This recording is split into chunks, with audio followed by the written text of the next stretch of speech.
E chegou a hora da entrevista do dia com Denise Campos de Toledo.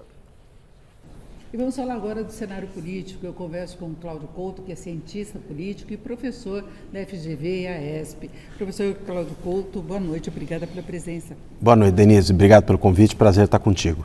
Bom, então vamos começar falando da posição do governo, o presidente Lula, porque hoje falou de um quarto mandato inédito possível, dependendo de como as coisas vão evoluir até as eleições do próximo ano.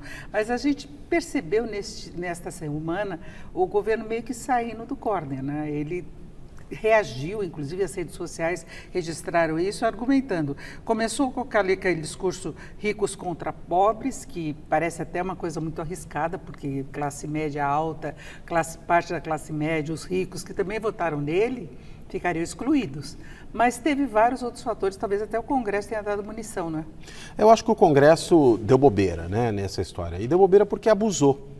Acho que houve um posicionamento do Congresso em uma série de temas que pôde ser muito bem explorado pelo governo nesse caso.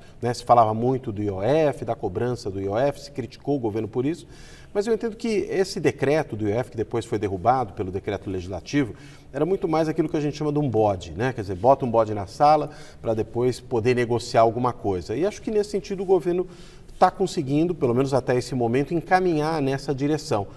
A própria decisão do ministro Alexandre de Moraes, de suspender os dois decretos e mandar todo mundo para a mesa de negociação, acho que caminha nesse sentido. E o fato é que esse discurso, na medida em que ele conseguiu expor que o Congresso tem de fato defendido privilégios, ele tem defendido uma série de desonerações fiscais, de gastos tributários, que significam na realidade a não cobrança de imposto de quem deveria pagar, o que, claro, acaba incidindo sobre os outros que pagam, isso de repente pegou, Foi um discurso persuasivo, se usou muito, desses expedientes de inteligência artificial, da produção de animações que correram pelas redes e o próprio discurso do ministro da Fazenda, inclusive, O ministro Fernando Haddad, antes mesmo desse negócio estourar, já estava colocando isso, que o problema nem era tanto o IOF, o problema era muito mais se acabar com isenções tributárias que não têm justificativa. E se chama muita atenção, por exemplo, a questão das emendas parlamentares, que é uma coisa Exato. Que incomoda a população. Teve outras decisões, por exemplo, a derrubada de vetos, incluiu alguns que podem encarecer a conta de luz, e o governo também está explorando isso. Exato. Teve a aprovação do aumento do número de deputados, quando há um cansaço com relação aos gastos de políticos, de modo geral. Exato. Então, foi na contramão. Endossa o discurso do governo que ele não é o único responsável por uma situação fiscal difícil que o Brasil enfrenta, Ainda mais com o Congresso exigindo cortes de gastos do governo, e o que o governo poderia cortar eram justamente aqueles gastos que são direcionados aos mais pobres, A gente estava falando ali de corte na saúde, corte na educação, corte no Bolsa Família, corte no BPC, o benefício de prestação continuada, mudança na questão do reajuste do mínimo, ou seja, tudo acabaria afetando esses setores mais desvalidos da sociedade, enquanto que letras de crédito agrícola, letras de crédito imobiliário, que são investimentos, claro, importantes para o país, mas que teriam uma cobrança de imposto de renda muito baixa, 5%.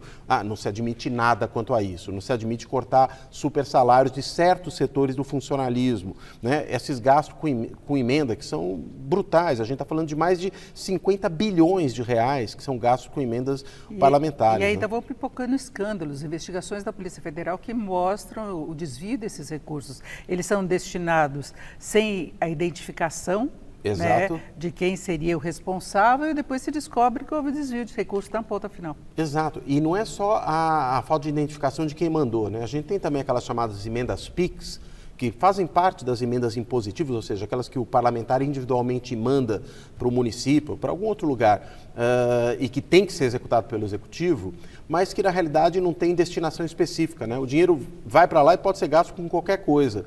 E a gente já sabe que muito disso pode retornar para os parlamentares como caixinha de campanha.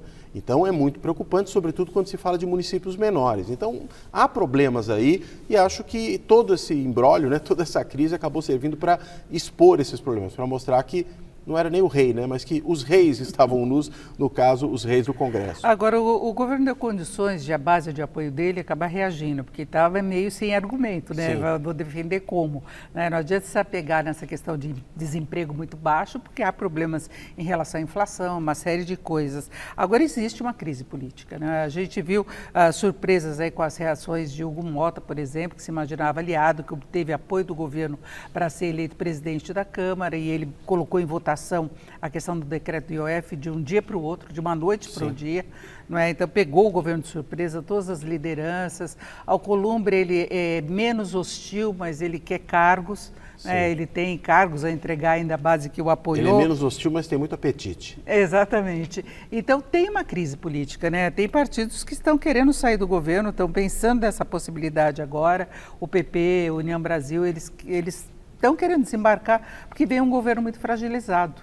Sim. Então, essa crise dá para resolver ou isso já é o prenúncio de 2026? Olha, se a gente volta alguns dias, parecia que era uma crise sem solução. Mas com essa reviravolta, ironicamente, né, ao colocar o Congresso na defensiva, talvez o governo ganhe até um certo fôlego na relação com esses partidos, porque eles perceberam que o discurso que estavam fazendo não cola e que talvez o governo não esteja tão fraco quanto se imaginava. Acho que esse é um dos dados. Mas eu diria, esses partidos que estão ameaçando desembarcar, na realidade nunca embarcaram de verdade. A gente tem uma mudança do presidencialismo brasileiro. O executivo não é mais quem dá as cartas, hoje é o Congresso que dá as cartas. Isso a gente tem hoje é uma espécie de governo congressual, que o Congresso fixa a agenda, ele que define, o executivo tem que correr atrás, sem assumir a responsabilidade.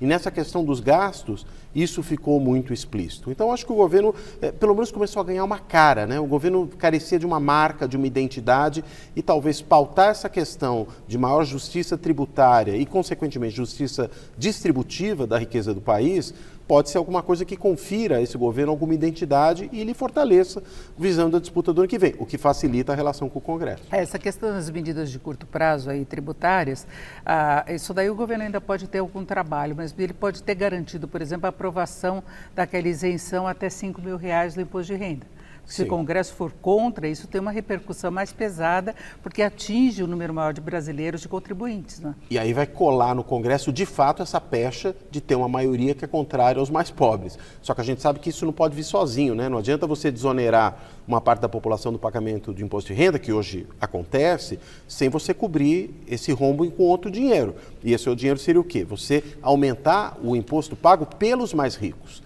E isso até agora o Congresso está relutando em fazer. Ele quer dar a bondade, mas não quer fazer a maldade para aqueles que muitas vezes são até seus financiadores de campanha ou eles próprios. Então acho que aí é que está o impasse.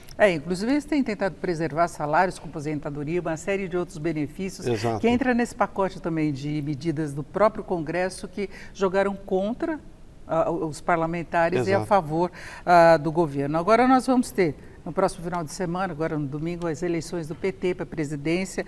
O Edinho Silva, ele tem o apoio de Lula, parece o mais forte candidato, mas os três outros, incluindo o Rui Falcão, Romênio Pereira e Walter Pomar, eles divulgaram uma carta conjunta alertando exatamente para esses pontos. Eles acham, por exemplo, que os ministros representam partidos que não votam com o governo, devem sair, haver esse afastamento de fato. Aproveito para criticar uma coisa que o governo está deixando meio de lado, que é a política de juros do Banco Central. Galípolo tem sido poupado de críticas maiores, mas essa direita que não quer ver o governo governar. Como é que você vê a posição do PT, independentemente de quem saia vitorioso no domingo? Olha, eu acho que, bem, essa divisão interna ao PT, né, e a crítica que esses candidatos à presidência do partido fizeram às alianças que o governo tem feito, acho que eles não estão reconhecendo um fato, né? A política que o governo tem adotado, o presidente Lula, enfim, o seu próprio governo, é uma política de redução de danos. Você não vai conseguir ter todo o apoio desses partidos, mas você pelo menos consegue que uma parte deles não vá para a oposição. Acho que é essa a estratégia de ceder espaço a esses partidos dentro do governo. Evitar que você tenha mais oposição ainda dentro do Congresso do que já existe hoje. Então, acho que é jogar para a torcida, né, fazer esse discurso, é radicalizar o discurso para dentro do próprio partido, mas a gente sabe que o governo não pode fazer esse mesmo tipo de jogo.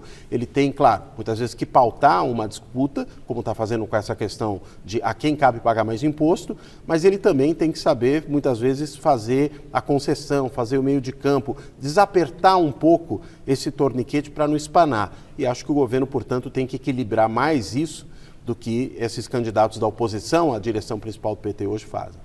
Inclusive, em algumas derrotas do governo, teve voto de parlamentar que é da base, de fato. Sim, do PSB, do PDT. De vetos, inclusive do próprio PT. Sim. Isso ocorreu também por divergências em relação às pautas. Agora, as eleições do ano que vem não dependem só da posição do Lula. Tem a questão da direita também, que está ao redor hoje de Bolsonaro, que por enquanto não apoia ninguém, mesmo com o risco de ser condenado e preso. Tem vários candidatos de direita e Tarcísio parece dos mais bem cotados, inclusive por parte dos analistas, que vê um potencial importante para ele.